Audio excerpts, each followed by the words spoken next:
Hello everyone, this is Abhishek here. Welcome to my class. Our today's topic is decalcification. We will see now what is decalcification and how it works. तो चलिए शुरू करते हैं.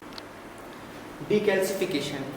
Decalcification means removal of calcium. What we see in decalcification, the chemical works on the tissue to remove calcium. Chemical क्या करता है, work करता है टिश्यू के ऊपर, और ऐसे टिश्यू जिसमें बोन अटैच हो, कार्टिलेजियस हो, जिसमें कैल्शियम मौजूद हो, उस टाइप के टिश्यूज़ में से कैल्शियम का रिमूवल करना, उसको बोलते हैं डीकैल्सिफिकेशन. क्या होता है? Removal of calcium. डीकैल्सिफिकेशन यानी हम टिश्यू को, किसी चीज़ को डीकैल्सीफाई कर रहे हैं, यानी कैल्शियम को उसमें से रिमूव कर रहे हैं. कैल्शियम क्या होता है? कैल्शियम आपकी बॉडी में ऐसा एक हार्ड सब्सटेंस रहता है जो 70% पाया जाता है बोन के अंदर. क्या करता है? बोन को हार्डनिंग प्रोवाइड करता है, एक स्टेबलनेस प्रोवाइड करता है बोन को. ठीक है, उसको क्या करते हैं हम? रिमूव करते हैं टिश्यू से, ताकि आगे टिश्यू प्रोसेसिंग की जो प्रोसेस है आगे उसको फॉरवर्ड करा जाए. Prevent distortion. डीकैल्सिफिकेशन में क्या होता है? टिश्यू को हम प्रिवेंट करते हैं डिस्टॉर्शन से, यानी उसके खिंचाव से, उसको मोड़ने से, उसका मॉर्फोलॉजी को चेंज हो बचाने से क्या करते हैं? हम उसको प्रिवेंट करते हैं डीकैल्सिफिकेशन में, कि बोन के द्वारा या कैल्शियम के द्वारा टिश्यू में किसी प्रकार का अफेक्शन डिफेक्शन ना पड़े. ठीक है, इसकी कुछ स्टेप्स हैं. सबसे पहले हम देखेंगे सिलेक्शन ऑफ टिश्यू, टिश्यू को कैसे सिलेक्ट करना है. फिर देखेंगे फिक्सेशन, कैसे फिक्स करना है उसको. फिर डीकैल्सिफिकेशन देखेंगे, इसकी प्रोसेस कि अब उसको डीकैल्सिफाई कैसे करते हैं और क्या केमिकल्स यूज होते हैं. फिर उसके बाद न्यूट्रलाइजेशन देखेंगे. न्यूट्रलाइजेशन के बाद देखेंगे वॉशिंग. इन सब टर्म्स को मैं आपको एक एक पॉइंट करके समझाऊंगा. सबसे पहले है सिलेक्शन ऑफ टिश्यू. टिश्यू का कैसे सिलेक्शन करते हैं? एक तो आता है बोन से और दूसरा होता है कैल्सिफाइड टिश्यू. बोन क्या होता है? बोन टिश्यू है जिसमें बोन अटैच हो, और उसको भी अगर प्रोसेस करना है तो कोई बोनी मटेरियल जिसमें मैलिग्नेंसी हो. हम क्या कर रहे हैं यहाँ पे? क्यों प्रोसेस करते हैं टिश्यू की? क्यों स्लाइड बन रही है हिस्टोलॉजी में? हिस्टोलॉजी, हिस्टो यानी टिश्यू, लॉजी यानी स्टडी. स्टडी ऑफ टिश्यू, हम टिश्यू की स्टडी करते हैं. अभी हम सिर्फ टिश्यू की स्टडी कर रहे हैं हिस्टोलॉजी में. और हिस्टोपैथोलॉजी में क्या करते हैं? स्टडी ऑफ डिसीज्ड टिश्यू, बीमार टिश्यू की स्टडी करते हैं. अभी हम सिर्फ स्टडी कर रहे हैं टिश्यू की, नॉर्मल टिश्यूज की हिस्टोलॉजी में, है ना. तो अभी इसमें क्या देख रहे हैं? हम डीकैल्सिफिकेशन पढ़ रहे हैं. डीकैल्सिफिकेशन में क्या कर रहे हैं? जैसे बोन आती है, बोन को अब काटना है. कैसे काटते हैं? बोन को कटिंग करते हैं. एक तो बोन सॉ आती है, सॉ यानी आरी, हड्डी को काटने वाली एक आरी आती है, बोन सॉ रहती है, उससे काटते हैं. या हैक्सॉ, ये इसके नाम है, सॉ के नाम है ना. उससे क्या करते हैं? थिन स्लाइसेस आर ऑब्टेन्ड, जो उसके पतले पतले स्लाइसेस को हम ऑब्टेन करते हैं, यानी प्राप्त करते हैं. और कितने उसका डायमीटर रहना चाहिए, कितना उसका साइज रहना चाहिए? 4 to 5 mm इसका साइज रहना चाहिए जो हम ऑब्टेन करते हैं जो सैंपल को. ठीक है, ये रहा बोन. जब बोन आती है तो बोन को काट के उसका 4 से 5 mm का सेक्शन को हम कट करके निकालते हैं बोन का. बोन के द्वारा ऐसे सेलेक्ट करते हैं. अब कैल्सिफाइड टिश्यू से कैसे करते हैं? जैसे कार्टिलेजियस टिश्यू हो गया, या मैलिग्नेंसी में क्या होता है, मैलिग्नेंसी वाला रहा, या ट्यूबरक्लोसिस में जो कैल्शियम ज़्यादा आ जाता है टिश्यू में, वैसे टिश्यू को कैसे काटते हैं? शार्प नाइफ के द्वारा वो कट जाता है टिश्यू, है ना. शार्प नाइफ के द्वारा उसको हम काट के निकाल लेते हैं. या कोई सॉ रहती है, सॉ भी यूज़ कर सकते हैं, आरी भी यूज़ कर सकते हैं अगर बड़ा टिश्यू रहे. अगर छोटा टिश्यू रहे तो उसको शार्प नाइफ के द्वारा हम काट के निकाल लेते हैं. बाकी अगर बोन का सेक्शन है तो बोन सॉ तो रहती ही है उसको काट के निकालने के लिए. ये रहा सिलेक्शन ऑफ टिश्यू, ऐसे सिलेक्ट करते हैं. उसके बाद हम इसको करेंगे फिक्स. फिक्स कैसे करेंगे? बोन मैरो का अगर सैंपल आया तो उसको ज़ेंकर्स फ्लूइड में प्रिजर्व करते हैं. बोन मैरो का अगर सैंपल है तो उसको ज़ेंकर्स फ्लूइड में फिक्स किया जाता है. क्यों करते हैं? Preserve the tissue value. ठीक है, करता है टिश्यू को अच्छे से प्रिजर्व करता है, उसको डिकम्पोज और डैमेज होने से उसकी मॉर्फोलॉजी जो है, उसका स्ट्रक्चर जो है टिश्यू का वैसी बनाए रखने में फिक्सेटिव्स हेल्प करते हैं, ताकि जो टिश्यू है वो डिके ना हो, उसकी मॉर्फोलॉजी ख़राब ना हो, सेल जो है वैसी का वैसी रहे. उसकी टिश्यू की हार्डनिंग को देने के लिए टिश्यू को एक पर्टिकुलर एक हार्डनिंग देता है, ताकि वो आगे से जो प्रोसेसिंग है उसकी कटिंग की उसमें फॉरवर्ड करते हैं उसको. ठीक है, ये रहा फिक्सेशन. अब देखेंगे डीकैल्सिफिकेशन. डीकैल्सिफिकेशन कैसे करते हैं? By dilute mineral acid. Dilute mineral acids का यूज़ करते हैं डीकैल्सिफिकेशन के लिए. डाइल्यूट यानी पतले मिनरल्स एसिड का यूज़ करते हैं, सिंपल सॉल्वेंट ऑफ कैल्शियम, ऐसे सिंपल सॉल्वेंट यूज़ करते हैं जो कैल्शियम में सॉल्यूबल हो, ऐसे जो केमिकल्स यूज़ करते हैं जो कैल्शियम के साथ सॉल्यूबल हो यानी सॉल्यूबल हो जाए, घुल जाए। Combination of calcium with ion exchange resins, अब क्या आयन एक्सचेंज रीजन्स के द्वारा करते हैं। आयन एक्सचेंज रीजन्स में क्या होता है, आयन का एक्सचेंज करता है ये और कैल्शियम को रिमूव कर देता है।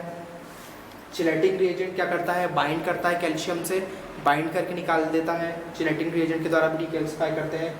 और क्या, removal of calcium by electrophoretic technique, अब इस इलेक्ट्रोफोरेटिक टेक्निक के द्वारा भी क्या होता है, रिमूवल ऑफ कैल्शियम होता है, यानी कैल्शियम का रिमूव हम इलेक्ट्रोफोरेटिक टेक्निक के द्वारा भी करते हैं। एक जार में बोरोसिलिकेट जार रहता है, उसमें जैसे नाइट्रिक एसिड या फॉर्मिक एसिड जैसे केमिकल हम उसमें रखते हैं, और उसके बाद क्या करते हैं, एक इलेक्ट्रोड रहता है जो इलेक्ट्रोड नेगेटिवली चार्ज रहता है, और उसमें एक ब्रास रहता है, ब्रास में क्या करते हैं, जो सैंपल रहता है वो कनेक्टेड रहता है, आजू बाजू उसकी बाइंडिंग रहती है, जो नेगेटिवली चार्ज पार्टिकल्स का करते हैं कैल्शियम को अट्रैक्ट करके उसमें से निकाल लेते हैं टिश्यू में से, तो उसके द्वारा क्या होता है, जितना भी कैल्शियम उसमें से रिमूव हो जाता है। ये इलेक्ट्रोफोरेटिक टेक्निक के द्वारा होता है, ठीक है। अब इसके रिएजेंट्स क्या हैं, डीकैल्सिफाइंग के रिएजेंट क्या है, ये तो तरीके हैं, एक आयन एक्सचेंज के द्वारा होता है, एक चिलेटिंग रिएजेंट के द्वारा होता है, और एक इलेक्ट्रोफोरेटिक टेक्निक से, इन टेक्निक्स के द्वारा होता है। और नॉर्मली रूटीन टेस्ट में जो रोजाना होते हैं उनमें कौन से रिएजेंट्स यूज होते हैं, एक होता है नाइट्रिक एसिड, एक होता है फॉर्मिक एसिड, HCl यानी हाइड्रोक्लोरिक एसिड, और ट्राइक्लोरो एसिटिक एसिड। क्या होते हैं, nitric acid, formic acid, HCl यानी हाइड्रोक्लोरिक एसिड, और ट्राइक्लोरो एसिटिक एसिड। ये एसिड्स यूज होते हैं डीकैल्सिफाई करने के लिए, यानी टिश्यू से कैल्शियम को रिमूव करने के लिए। हमने सिलेक्ट किया टिश्यू को, अगर बोन आया तो बोन को कैसे मैंने बताया, कट करके निकालेंगे, बोन सॉ से निकालेंगे। अगर कैल्सिफाइड टिश्यू आया, कैल्सिफाइड टिश्यू किस में रहता है, किसी को ट्यूबरकुलोसिस हो या मैलिग्नेंसी हो, है ना, या कार्टिलेजियस टिश्यू का पार्ट हो, ऐसे टिश्यूज में कैल्शियम होता है, तो उसको कैसे कट करते हैं, नाइफ के द्वारा, वो क्योंकि सॉफ्ट रहते हैं तो नाइफ के द्वारा उसको हम कट कर सकते हैं। पर जो बोन आती है उसको बोन सॉ के द्वारा, यानी बोन आ रही रहती है उसके द्वारा ही उसको काटा जाता है। उसके बाद हमने देखा फिक्सेटिव्स, कौन से फिक्सेटिव यूज़ होते हैं इसमें। अगर बोन की बायोप्सी आई तो ज़ेंकर्स फ्लूइड में उसको फिक्स करते हैं, सबसे पहले उस टिश्यू को कट करेंगे, फिर उसको करेंगे फिक्स ज़ेंकर्स फ्लूइड में। कट करने के बाद बोन वाला जो आता है टिश्यू उसको पहले फिक्स करेंगे, फिक्स करने के बाद उसको फिर डीकैल्सिफाई करते हैं। समझ में आया, पहले फिक्स करेंगे, फिक्स करने के बाद फिर उसको करेंगे डीकैल्सिफाई, यानी कैल्शियम का रिमूवल करेंगे। क्योंकि अगर पहले डीकैल्सिफाई कर देंगे और फिक्स नहीं करेंगे तो इससे क्या होगा, टिश्यू डिस्टॉर्शन हो जाएगा, यानी टिश्यू में जो क्या है खराबी आ जाएगी, डिफेक्ट आ जाएगा, उसकी मॉर्फोलॉजी बिगड़ जाएगी। इसलिए पहले फिक्स करेंगे, फिर उसके बाद उसको डीकैल्सिफाई करेंगे। फिर हमने डीकैल्सिफाई करा, अब आता है एसिड न्यूट्रलाइजेशन। एसिड न्यूट्रलाइजेशन जैसे कि डीकैल्सिफिकेशन के समय जो एसिड यूज़ कराए गए हैं उसको न्यूट्रलाइज करेंगे, यानी जो उसकी जो प्रोसेस है, जो पेनिट्रेटिंग पावर है उसको कम कर देंगे। अब उसको बेअसर करना है, यानी उसको न्यूट्रलाइज करना है। जो भी एसिड्स यूज़ हुए हैं अब उनको न्यूट्रलाइज करना है, यानी उसको बेअसर करना है। कैसे बेअसर करेंगे, कौन से केमिकल यूज़ होते हैं, लिथियम और सोडियम सल्फेट यूज़ होते हैं। कितने होते हैं, 5 ग्राम पर DL।